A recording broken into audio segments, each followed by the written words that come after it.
பல இடங்களிலே இருந்து எங்களுடைய பிரச்சனைக்கான ஒரு தீர்வை எட்ட வேண்டும் என்ற ஒரு நல்லெண்ணத்துடன் 1000க்கும் மேற்பட்ட எங்களுடைய கால்நடையாளர்கள் இன்று அதிகாலையிலிருந்து இந்த நேரம் வரையும் நேரத்தை ஒதுக்கி எங்களுடைய தீர்வுக்காக அயராது உழைத்தமைக்கு இங்கு வருகை தந்திருக்கின்ற அனைத்து சங்கங்களின் நிர்வாகிகள் பண்ணையாளர்கள் அனைவருக்கும் எமது சார்பாகவும் எங்களுடைய துரரத்னம் ஐயா சார்பாகவும் மனமார்ந்த நன்றியை வணக்கத்தையும் தெரிவித்து விடைபெறுவதோடு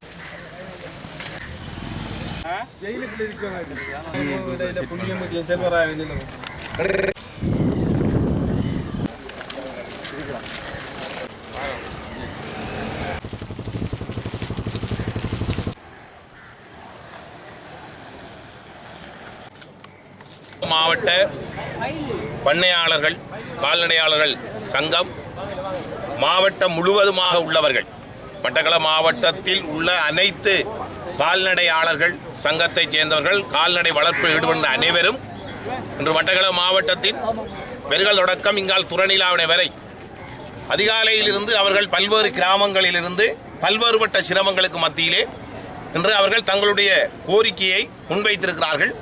குறிப்பாக எமது மட்டக்களப்பு மாவட்டத்திலே மிக பிரதானமான தொழிலாக இருப்பது 2 தொழில்கள். ஒன்றோ விவசாயம், அதோடு இணைந்த கால்நடை வளர்ப்பு, அதோடு மீன்பிடி.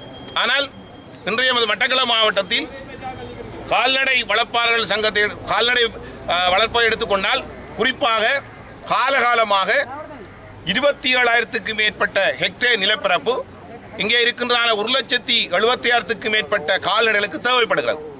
ஆனால் இந்த 27,000க்கும் மேற்பட்டதான ஹெக்டேர் நிலப்பரப்பிலே காலகாலமாக பரம்பரையாக கால்நடைகள் வளர்க்கப்பட்டு வந்திருக்கின்றது. இன்றைய சூழலில் எடுத்துக்கொண்டால் இந்த 2009ஆம் ஆண்டுக்கு பின்பு இந்த கால்நடையாளர்கள் மீது பல வகையான திணிப்புகள் ஏற்பட்டுக் கொண்டிருக்கிறது. குறிப்பாக வன இலகா, பாவலி என மத்திய அரசினுடைய செயற்பாட்டினால் கால்நடை வளர்ப்பாளர்களுக்கென ஒதுக்கப்பட்டதான அல்லது அவர்கள் தொடர்ச்சியாக கால்நடைகளை வளர்த்து வருகின்றன நிலங்கள் பலவிதத்திலும் பல்வேறுபட்ட நடவடிக்கைகளுக்காக உள்வாங்கப்படுவதனால் இந்த கால்நடையாளர்கள் கால்நடை தொழிலை தங்களுடைய சீவனோபாய தொழிலாக மேற்கொள்கின்றவர்கள் இன்று அவற்றை மேய்ப்பதற்கான ஒரு தகுந்த இடம் இல்லாமல் இன்று வீதிக்கு வர வேண்டிய நிலையில் இருக்கின்றது. குறிப்பாக கடந்த காலங்களிலே மாகாண காணி ஆணையாளர்கள் மேற்கொண்டதான சில நடவடிக்கைகள் மூலம் 17,000 ஹெக்டேர் நிலப்பரப்பை கால்நடை வளர்ப்புக்கு ஒதுக்கப்படுவதாக கூறி அது சம்பந்தமான அறிக்கைகள் மத்திய அரசின் காணி ஆணையாளருக்கு அனுப்பப்பட்டிருக்கிறது. ஆனால் இன்னும் அந்த 17,000 ஹெக்டேர் நிலப்பரப்பு கூட வர்த்தமானியில் பிரசுரிக்கப்படாமல் இருக்கின்றது. இது குறிப்பாக முதலாவது கட்டமாக இந்த காணி ஆணையாளர் மத்திய அரசுக்குரிய காணி ஆணையாளர் அந்த 17,000 ஹெக்டேர் நிலப்பரப்புக்குரிய மேற்சத்தரைக்குரிய நிலத்தை உடனடியாக அமைச்சரவைக்கு கொண்டு போய் அதை கேபினெட்டுக்கு கொண்டு வந்து அதை வர்த்தமானியில் உடனடியாக பிரசுரிக்க வேண்டும். ஏனென்றால் நாளுக்கு நாள் பல்வேறுபட்ட காரணங்களால் இந்த கால்நடை வளர்ப்பார்கள் பாதிக்கப்படுகிறார்கள். குறிப்பாக இந்த சேனை பயிற்சிகை விவசாயம் என்ற வகையிலே வேறு மாவட்டங்களில் இருந்தவர்கள் இங்கே அத்துமீறி வந்து மேற்கொள்ளுகின்றதானே சொல்லப்போனால் ஒரு திட்டமிட்ட பயிற்சிகை. இவ்வாறான பயிற்சியினால் இந்த கால்நடைகள் வளர்க்க முடியாத ஒரு துர்ப்பாக்கிய சூழ்நிலை ஏற்பட்டிருக்கிறது. அதே வேளையில் அந்த கால்நடைகளை கொண்டு போகும் பொழுது அவற்றை சுட்டுக் கொள்ளுகின்ற நிலை இருக்கின்றது. வேறார்பற்றி பிரதேசத்துக்கு மட்டும் கிட்டத்தட்ட 39க்கும் மேற்பட்ட கால்நடைகள் சுடப்பட்டிருக்கின்றது. பல கால்நடைகள் கடத்தப்பட்டிருக்கின்றது. அதே வேளையில் அந்த கால்நடைகளை வைத்திருக்கிற உரிமையாளர்கள் அந்த கால்நடைகளை தேடி போகும் பொழுது அவர்கள் கூட கைது செய்யப்பட்டு இன்று எங்களது மாவட்டத்தில் உள்ள பல்வேறு கால்நடையாளர்கள் சாதாரணமாக ஒரு நாளைக்கு 500 ரூபாய் 400 ரூபாய் ஒரு நாளைய வருமானம் 300 ரூபாய் பெறுகின்ற கால்நடையாளர் இருக்கிறார்கள். ஆனால் இன்று அவர்களுக்கு நீதிமன்றங்களில் வழக்கு தொடரப்பட்டு பல ஆயிரம் ரூபாய் அவர்கள் கட்டி கொண்டிருக்கின்ற சூழ்நிலை இருக்கின்றது. மாடுகளை இழக்கின்ற சூழ்நிலை இருக்கின்றது. இவ்வாறான ஒரு நிலை இந்த மாவட்டத்திலே தொடர்ச்சியாக நடைபெறுகின்றது. மிகவும் வேதனையான விடயம். அது மாத்திரமல்ல, இன்று சொல்லுகிறார் குறிப்பாக மத்திய அரசிலிருந்து சொல்லப்படுகிறது வேறு மாவட்டங்களில் இந்த மேச்சத்திரை பிரச்சனை இல்லை. அதனால் புதினமாக உங்களுடைய மாவட்டத்தில் மேச்சத்திரை பிரச்சனை என்று ஒன்றை விளங்கிக் கொள்ள வேண்டும். வேறு மாவட்டங்கள் என்று படும் பொழுது குறிப்பாக வடகிழக்கு தவிர்ந்த ஏனைய மாவட்டங்களில் யுத்தம் என்பது பெருமளவு ஆதிக்கத்தை செலுத்தாது. ஆனால் கடந்த 3 தசாப்த யுத்தத்தில் நேரடியாக முழுமையாக பாதிக்கப்பட்டது இந்த வடகிழக்கு பிரதேசங்கள். நமது மட்டக்களப்பு மாவட்டத்தின் படுவாங்கரை என்று சொல்லப்படுகிற பகுதி 3 தசாப்த யுத்த காலத்துக்குள் இருந்த பகுதி. இப்போ யுத்தம் முடிந்து இப்போது 6 வருடங்கள் தான் ஆயிருக்கின்றது. இந்த 6 வருடத்துக்குள் நீங்கள் நல்ல இன மாடுகளை வளர்க்க வேண்டும், இருக்கிற மாடுகளை வில்லுங்கள் என்று சொன்னால் அது ஒரு அசாத்தியமான செயற்பாடு. ஏனென்றால் இந்த 6 வருட காலத்துக்குள் இருக்கிற 1,70,000 மாடுகளை வித்துவிட்டு அல்லது அவற்றை இறைச்சிக்குத்தான் விற்க வேண்டும். இறைச்சிக்கு வித்துவிட்டு அந்த கால்நடையை நம்பி அதில் வருகின்ற பாலை நம்பி வாழ்வாதாரத்தை நடத்துகின்ற குடும்பங்களுடைய நிலை என்ன? இது ஒரு நாளில் முடிக்கின்ற இது மத்திய அரசு ஒரு தாந்தோண்டித்தனமாக இந்த கதையை கலைக்க முடியாது. ஒரு நாளில் இந்த மாடுகளை வித்துவிட்டு அந்த குடும்பங்கள் தங்களுடைய வாழ்வாதாரத்தை வாழ்நாள் முழுவதும் இழந்திருக்க முடியாது. ஆகவே வரப்போகின்றதானே வருகின்ற மாதம் 7ஆம் தேதி ஆரம்பிக்க போகின்றதானே பாராளுமன்ற அமர்வு, குறிப்பாக எங்களுடைய எதிர்க்கட்சி தலைவர் சம்பந்தனையார் குறிக்கார் 9ஆம் தேதி பெரும்பாலும் நாங்கள் வடகிழக்கு மாகாணத்தினுடைய பிரச்சனைகளை பேசுவதற்கான ஒரு தேதியை கேட்டிருப்பதாக, அவ்வாறான நிலை வந்தாலும் அல்லாவிட்டால் 7ஆம் தேதியிலிருந்து 10ஆம் தேதி நடக்கப் போகின்ற பாராளுமன்ற அமர்விலே நாங்கள் நிச்சயமாக எமது இந்த பண்ணையாளர்களுடைய கால்நடை வளர்ப்பார்கள் தங்களுடைய வாழ்வாதாரத்தை இன்று இழந்து நிற்கின்ற வீதியில் நிற்கின்ற எமது கால்நடை வளர்ப்பாளர்களுக்காக வருகின்ற 7ஆம் தேதி ஆரம்பிக்க போகின்ற பாராளுமன்ற அமர்விலே அமைச்சர்களோடு பாராளுமன்றத்தில் பேசி அமைச்சரோடு பேசி இதை கேபினட் டிசிஷனா உடனடியாக எடுத்து இந்த பண்ணையாளருடைய வாழ்வாதாரத்துக்கு அவருடைய குடும்ப வாழ்வுக்கு ஒளியேற்ற வேண்டும் என்பதற்காக தொடர்ச்சியாக நாங்கள் போராடி கொண்டிருப்பதை கூறிக்கொள்வோடு இன்று எமது மட்டக்களப்பு மாவட்ட கால்நடையாளர்கள் தங்களுடைய கோரிக்கைகள் அடங்கிய ஒரு மகஜரை அரசாங்க அதிபருக்கும் கொடுத்திருக்கிறார்கள் என்பதை தெரிவித்துக் கொள்கிறேன். அடிப்படையிலே அவர் சொன்ன விஷயம் என்றால் காணி அதிகாரம் தனக்கு இல்லை என்கிறார். அதே வேளையில் குறிப்பாக தாங்கள் முடிந்த அளவு நாங்கள் முயற்சி பண்ணியிருக்கிறோம். கிழக்கு மாகாண காணி ஆணையாளருக்கு அறிவித்திருக்கிறோம். அவர்கள் ஒரு குழுக்கள் மூலமாக ஆய்வு செய்து அதை மத்திய அரசு காணியாளருக்கு சமர்ப்பித்திருக்கிறார்கள் கூறியிருக்கிறார். தொடர்ந்து இந்த கால்நடையாளர் வளர்ப்பு மேச்சத்தரை பிரச்சனையில் தங்களால் முடிந்த வேலையை தாங்கள் தொடர்ந்து செய்து கொண்டு வாக்குறுதி தந்திருக்கிறார். அறிவித்த மூலம் பிரகடனம் செய்ய கோரல்.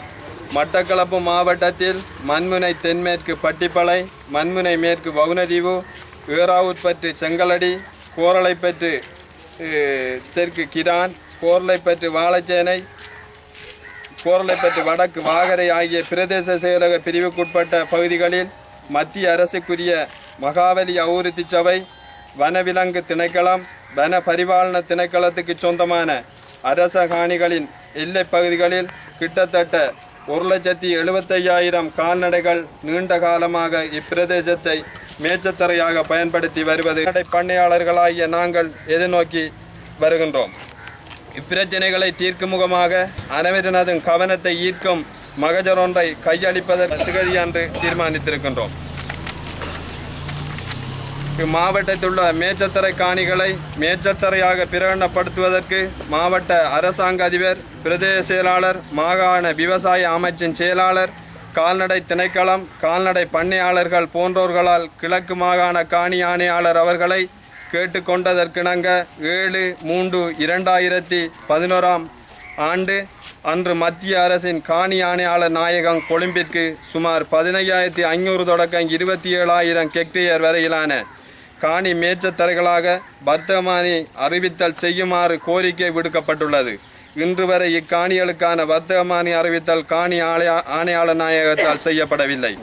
கால்நடைகளுக்கான மேச்சத்தரைகளாக இனங்காணப்பட்ட காணிகளின் சிலவற்றை மகாவலி அபிவிருத்தி சபையும் கொள்வதனாலும் வனவள திணைக்களம் வன பரிபாலனம் மேற்கொள்வதாலும் இன்னும் சில குடியேற்றங்கள் அன்றிய பிரதேசங்களில் அத்துமீறிய சேன பயிற்சிகை மேற்கொள்ளப்படுவதாலும் இத்தகையோருக்கு கால்நடை பண்ணையாளருக்கு இடையே முரண்பாடுகள் உண்டாகுவதோடு மாவட்டத்தில் கால்நடைகளுக்குரிய மேச்சத்தரைகள் இல்லாமல் போகும் நிலை உருவாகியுள்ளது. குறிப்பாக கோரைப்பற்று வெள்ளாவளி பிரதேச செயலாளர் பிரிவு, இப்பிரதேச செயலாளர் பிரிவில் உள்ள கால்நடைகள் இதுவரை காலமும் அம்பாறை மாவட்டத்தில் உள்ள திவளான குளத்துக்கு மேற்பகுதியை மேச்சத்தரையாக பாவித்து வந்தமை குறிப்பிடத்தக்கதாகும். இச்சமயம் வன பரிபாலன திணைக்களத்தினர் குறித்த கால்நடைகள் திவளான பகுதிக்கு வருவதை தடை செய்வதற்குரிய நடவடிக்கையை மேற்கொண்டுள்ளனர். மண்முனை தென்மேற்கு பட்டிப்பளை பிரதேச செயலாளர் பிரிவு, இப்பிரதேச செயலாளர் பிரிவில் உள்ள பிச்சுக்குளத்தில் கால்நடைகள் நீர் அருந்த வரக்கூடாது என்று எச்சரித்துள்ளதனாலும் மணலேத்தம் கதிரகல் மலை பகுதியில் விவசாய செய்கையில் ஈடுபட்டு வருவதனாலும் கால்நடைகள் அங்கு கொண்டு செல்ல முடியாத நிலை தோன்றியுள்ளது. அத்துடன் வனவள திணைக்களமும் மரநடுகையில் ஈடுபட்டுள்ளதால் அப்பகுதியில் கால்நடை வரக்கூடாதென எச்சரிக்கை விடுக்கப்பட்டுள்ளது.